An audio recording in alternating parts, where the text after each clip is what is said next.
well, obviously we don't know if we had the coronavirus. I think with the precautions that we were taking and the fact that we used to take no precautions with the flu and we would never get the flu, and with the weird symptoms that I had, we're thinking it was or is the coronavirus. I'm still sick.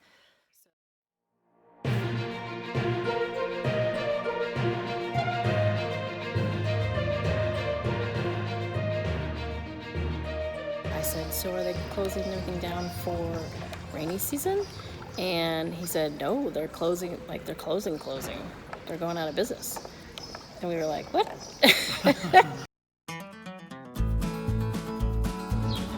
What you making? Caramel. Because we don't have any grated cinnamon, so I can't do any cinnamon. So we can't find our yeast, so we're going to use baking powder. Which definitely isn't the same thing. No.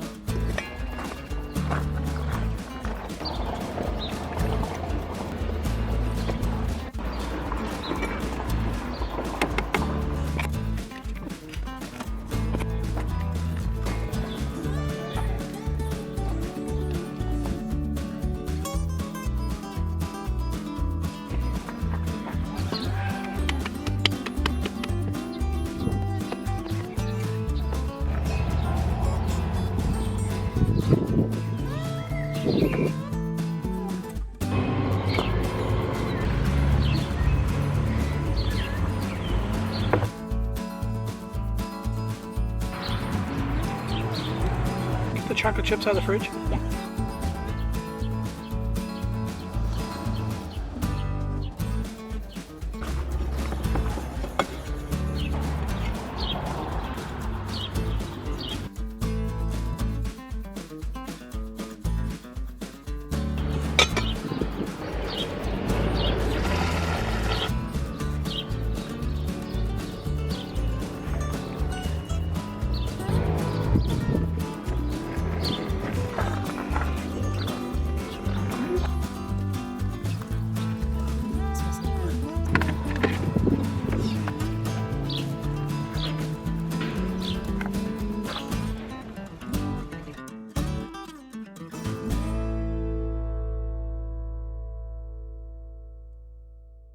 Sometimes Tim uses this outside shower because Thomas means women.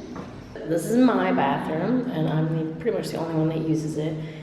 When they used to be open and groups of people would come to use the pool and stuff, I would pull everything out. That's why I've got that bag there. It's my shower. There's no shower head, so it just comes shooting out. And even though there's one tap, it's actually hot water because the water tower is up. It's black, and it's really big cistern, water cistern, and it's out in the sun. When you first turn on the shower, it is cold, which is actually really nice when it's really hot out. But then it gets hot. Keep soap in here. We just use our own soap because there's no soap or toilet paper, so we use our own toilet paper. This stall did not have toilet paper when we first got here, and so I ended up just using the second stall. Even though there's no toilet seat, there was a big roll of toilet paper here when we first moved in, and so I've been using this toilet. And I have my own toilet paper. When we ran out of toilet paper, I didn't feel right asking them to provide another big roll of toilet paper because we were the only guests, so we just buy our own toilet paper. And that's my bathroom. Mirror's not the greatest mirror, but there you go. There's Reggie. We used to have him under those trees, and then we talked to the owners and decided we needed to move him in the cavernous warehouse. But today he needs some sun for the solar panels. There's where we're camping. We usually have him right there. Right there.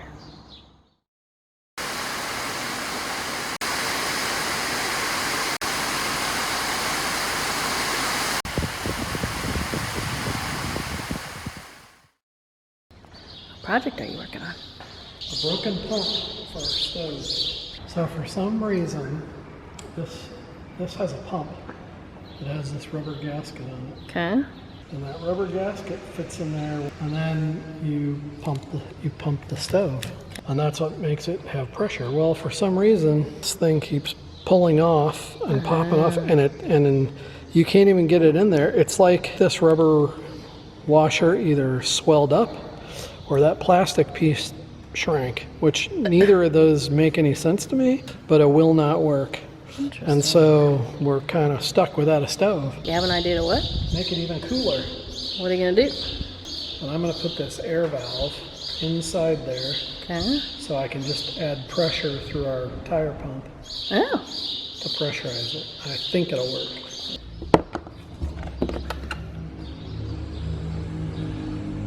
So is that part of the stove or? It's a tire valve Oh, interesting. So you're whittling the end. to shove it in this hole. Then I'm going to put epoxy around the edge so that it won't leak. Fine, then I won't have to pump anymore. Makes it a lazier stove.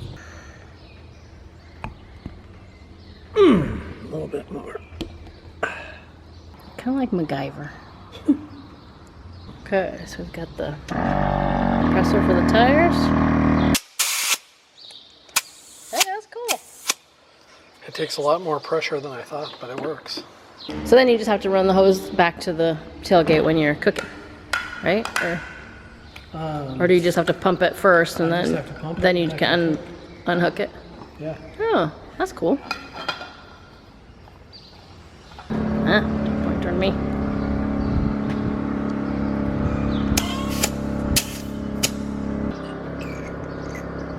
Ooh, it's dribbling out. Yeah, it works. After our last 4 nights at Hotel Villa Margarita, we headed into town to stay for a few nights at a motel where we could use the Wi-Fi, find another place to live, and wait out until our next approved travel day.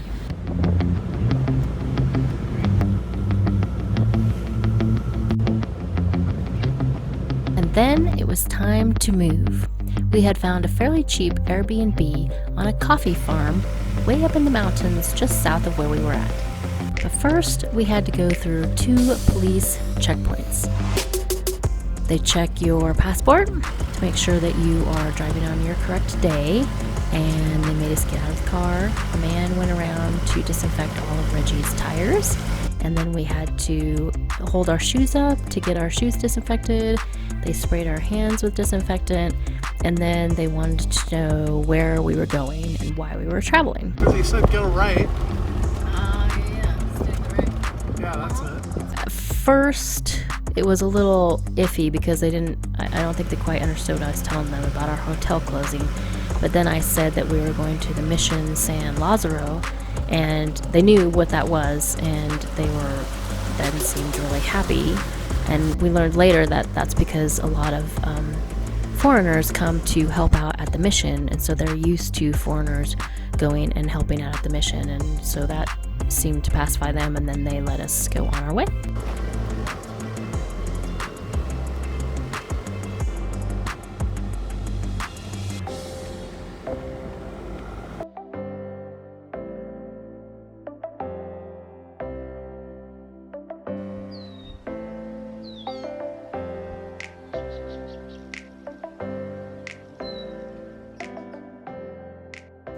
So I just want to talk a little bit about when we first got here. We'd actually not been feeling well in the motel, but we didn't know it, right? We were tired and we had a headache. But when we got here to this place, we got really sick. I got way sicker than Tim. And well, obviously we don't know if we had the coronavirus. I think with the precautions that we were taking and the fact that we used to take no precautions with the flu and we would never get the flu. And with the weird symptoms that I had, we're thinking it was, or is, the coronavirus. I'm still sick. We'd like to take an antibody test when we get back to the States, because if we did have it, then it would just set our minds at ease to have already had it, and then because we're either going to stay with my parents or Tim's mother. I was very, very sick. I had terrible racking fever, chills. My hands went numb. I couldn't feel my hands and my feet, and I would get really bad pains in my elbows and my knees. Even when I was sleeping, it would wake me up. I had terrible stomach pains and diarrhea, and I couldn't see very well for a few days. It didn't seem to go with the headache.